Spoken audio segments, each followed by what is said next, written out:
रात सोने जाऊंगी तो मुझे 1 लाख मिल सकते हैं। और वो सुनकर तो मेरे होश ही उड़ गए। तो चलो शुरू से शुरू करती हूँ मैं अपनी कहानी और आपको पूरी कहानी बताती हूँ कि कैसे मैंने एक रात में ही 1 लाख रुपया कमा लिया। हेलो दोस्तों, मेरा नाम है मोनिशा और मेरी वर्तमान उम्र 21 साल की है।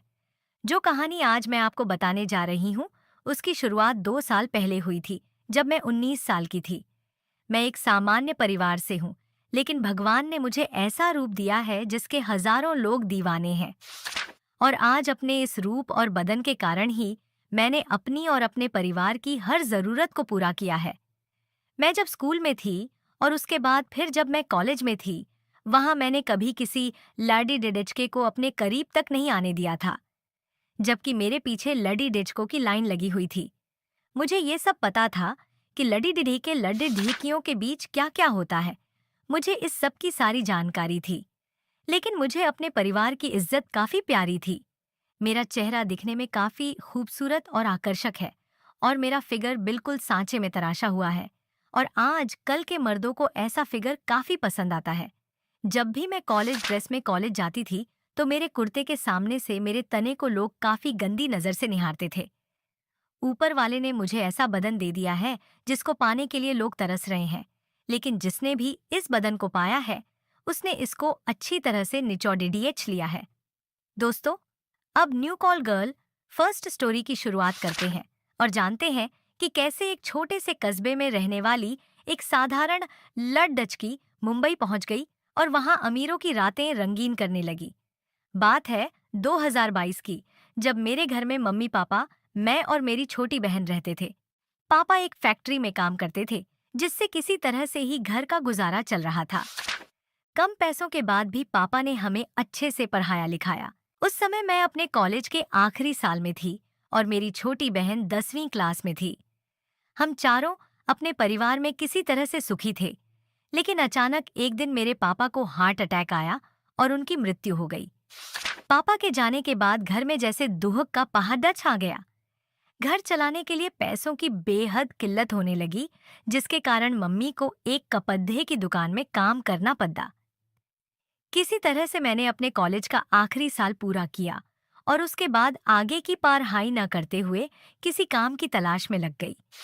लेकिन मैं जहां भी काम के लिए जाती थी, तो किस्मत मेरा साथ नहीं देती थी। एक तो हमारे छोटे से कस्बे में किसी भी काम के लिए इतने कम पैसे मिलते थे कि उससे कुछ होने वाला नहीं था। मैं अपनी छोटी बहन की पढ़ाई पूरी करवाना चाहती थी और इसके लिए मेरा काम करना बेहद जरूरी था। काम की तलाश करते हुए मैंने अपने कस्बे में जगह जगह प्रयास किया, लेकिन मेरे हाथ में कुछ नहीं लग रहा था। घर की हालत खराब होती जा रही थी और उसके कारण मेरा दिमाग काम नहीं कर रहा था और मैं काफी परेशान रहने लगी थी। फिर एक दिन मैं बस स्टैंड में खड़ी डिडी हुई बस का इंतजार कर रही थी। तभी मेरे पास एक कार आकर रुकी और अंदर से किसी ने मेरा नाम पुकारा। मैंने अंदर देखा तो अंदर मेरी एक कॉलेज की सहेली मोना थी। उसने मुझे अंदर बुलाया और मैं कार में बैठ गई। बात करते हुए हम दोनों एक रेस्टोरेंट में गई और वहां नाश्ता करते हुए बात करने लगी। मैंने उससे पूछा तो उसने बताया, मैं मुंबई में जॉब कर रही हूँ और काफी अच्छे पैसे मिल जाते हैं। मोना ने अपनी कमाई से ही मुंबई में फ्लैट, कार सब ले रखी थी। केवल 2 साल में ही उसने अपनी जिंदगी काफी अच्छी बना ली थी और वो ऐशो आराम की जिंदगी जी रही थी।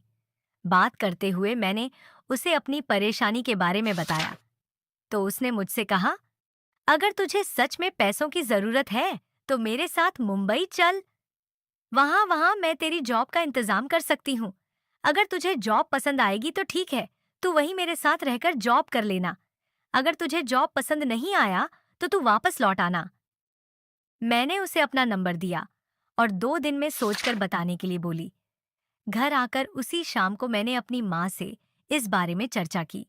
पहले तो मेरी माँ को मेरा मुंबई जाकर काम करना अच्छा नहीं लगा, लेकिन किसी तरह से मैंने अपनी माँ को राजी कर लिया।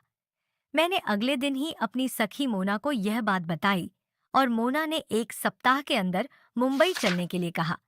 जल्दी ही मैंने मुंबई जाने की पूरी तैयारी कर ली और उसके बाद मैं और मोना उसकी कार से मुंबई के लिए निकल गए। 4 घंटे के सफर के बाद हम लोग मुंबई पहुंच गए और हम मोना के फ्लैट में पहुंच गए। जैसे ही मोना ने अपने फ्लैट का दरवाजा खोला और मैं अंदर गई, उसके फ्लैट के अंदर का नजारा देख मैं दंग रह गई। 2 बेडरूम वाला आलीशान फ्लैट, जिसके हर कमरे में एयर कंडीशनर लगा हुआ था, शानदार सोफा और शानदार बेड के साथ साथ बेहतरीन किचन। केवल 2 साल में ही मोना ने इतनी कामयाबी हासिल कर ली थी। ये सब देखते हुए मैंने उससे पूछ ही लिया, मोना, ये सब तूने अकेली ही कैसे कर लिया और तेरी सैलरी कितनी है? इसका जवाब देते हुए उसने कहा, सैलरी तो मेरे ऊपर ही है, जितना काम उतनी सैलरी, और आगे तुझे सब पता चल जाएगा। चिंता न कर, तू अभी मुंबई आई है, यहाँ कुछ दिन एंजॉय कर घूम फिर, यहाँ तुझे किसी प्रकार की कोई दिक्कत नहीं होने वाली। 2 दिन मैं मोना के साथ रही और मोना ने मुझे मुंबई घुमाया। तीसरे दिन दोपहर में हम दोनों उसके फ्लैट में आराम कर रही थी, तभी उसके पास किसी का फोन आया। उसे बात करने के बाद मोना ने मुझसे कहा, आज मुझे जॉब में जाना पड़ेगा और रात में तुझे अकेली ही रहना होगा। शाम को 8 बजे एक कार आई और मोना तैयार होकर उस कार से अपने जॉब में चली गई। मैं उस रात उसके फ्लैट में अकेली ही रही। सुबह उठकर मैंने फ्रेश होने के बाद नाश्ता तैयार किया और करीब 9 बजे मोना भी वापस आ गई। मोना आते ही नहाने चली गई। नहाने के बाद हम दोनों ने चाय नाश्ता किया और मोना बेडरूम में सोने चली गई। मैं कुछ देर तक टीवी देखती रही और फिर मैं भी बेडरूम में गई।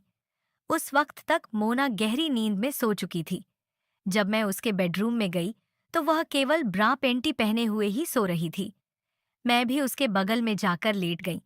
फिर मैंने गौर किया कि मोना के बदन में जगह जगह पर काटने जैसे निशान बने हुए थे। उसकी जांघ के पास, कंधे और गले के नीचे साफ साफ निशान दिखाई दे रहे थे। उस वक्त मेरे मन में बद्धा अजीब ख्याल आया कि कहीं मोना कुछ गलत काम तो नहीं कर रही है। फिर मैंने सोचा कि हो सकता है कि यह मेरा वहम हो। उसी दिन शाम को जब मैं और मोना खाना खा रही थी, तो मैंने मोना से पूछ ही लिया, तू क्या जॉब करती है? पहले तो मोना टाल-मटोल करती रही, लेकिन जब मैंने उससे उसके बदन पर पडिडीडे निशान के बारे में पूछी, तब उसने मुझे सब कुछ खुलकर बताया।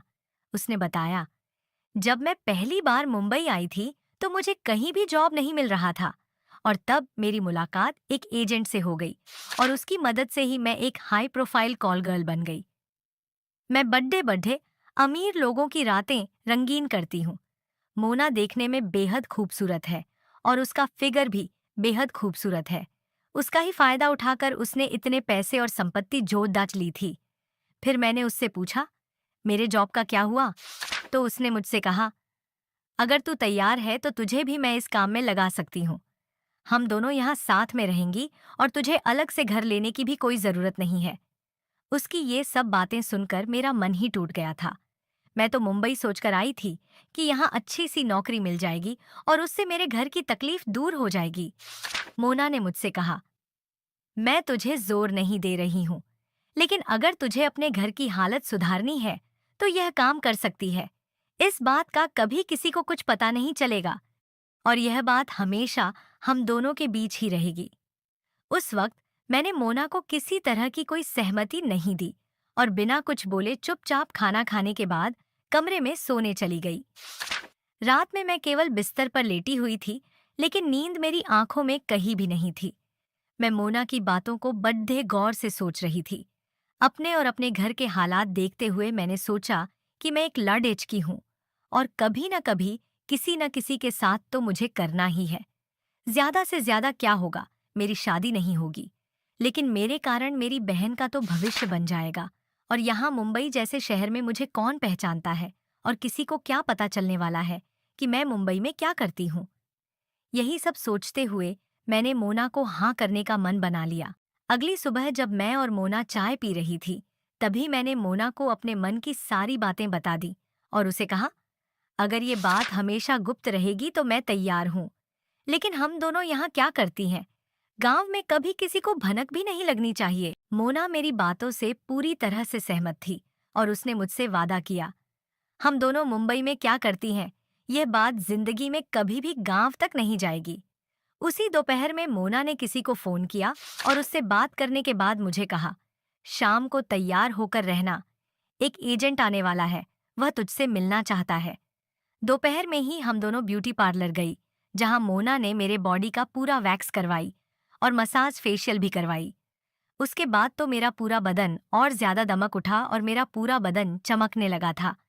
शाम को मोना ने मुझे अपनी एक स्कर्ट दी और मुझे पहनने के लिए बोली। मैंने उस दिन से पहले कभी भी स्कर्ट नहीं पहनी थी और मुझे काफी अजीब सा लग रहा था। मेरी आधी जांघें दिख रही थीं और इसके साथ साथ उस ड्रेस का गला काफी नीचे तक था, जिससे मेरे 40% बाहर निकले।